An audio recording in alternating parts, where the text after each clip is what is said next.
Okay, Brick Bearing is back, and we are going to tackle a set that I did analysis on about 6 months ago. I want to go back into it, and that is the Slave 1, the UCS. It is a gorgeous set. It's still on shelves. It's been out since 2015. I think we still have another year to go on this set before it retires, because the typical average shelf life of most of the UCS sets are about 3 years. So, speaking of that, now, way back in the day, 1981, Kenner was handling all of these Star Wars toys back then, and they also did a Slave one, and there it is. If you have this thing still sealed in the box in mint condition, the auction house I checked with had one listed for $3,500. That was the asking price. Don't know if they got it or if it went higher. We'll have to wait and find out. But yeah, unfortunately, I did not have this one as a kid, and I didn't save any of these, so I'm just out of luck on that deal. So getting back to Lego. So I chose the Slave 1 second edition, released in 2006. This set was, before the UCS Slave 1, I felt was the best rendition of the Slave 1, with an interesting choice of minifigures. Dengar and IG-88 weren't even present in that scene when he was whisking Han Solo off, but hey, what are you going to do, right? So current retail price on that was $50, current value is $112, and parts value is $171. So as resellers, what that means is that the old Slave 1 is reselling at minus 32% of its parts value. That's not necessarily the kiss of death, so don't panic. So the current Slave 1, look at the numbers here in a second, but I do want to say that it is a gorgeous ship. I am really torn on this one. I want to pick it up because Boba Fett is my favorite character, or my second favorite character, all Star Wars. So the set's a must-have for me, but I haven't picked one up yet. I'll be honest with you. I'm still on the fence about it.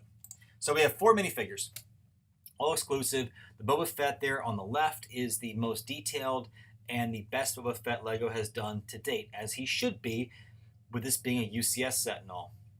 The current value of all 4 minifigures, not including the Han Solo and Carbonite, is $60, and they have room to grow. It would not surprise me in 5 years if these 4 collectively aren't up in that $120 mark as a group.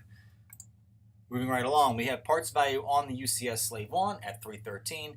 It is a below average spread because of retail price of $200.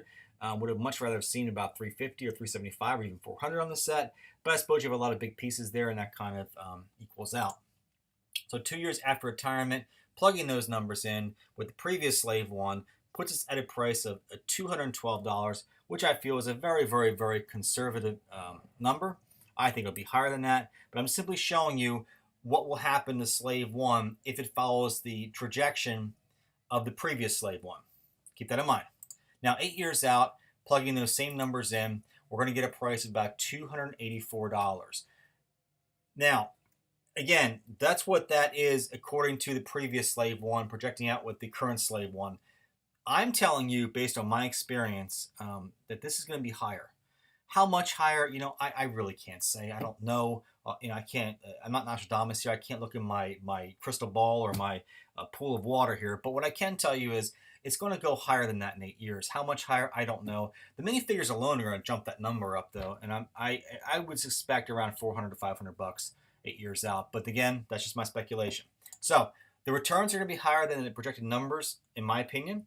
I think it's a must-buy. I think it's great for a variety of reasons, and you should get it. I am going to pick one up, but the biggest dilemma I have is, do I leave it in the box or I build the damn thing? And I'm torn. That's why I haven't bought it yet. So as always, guys, thanks for watching. Subscribe if you like the video, and I will see you later. Bye.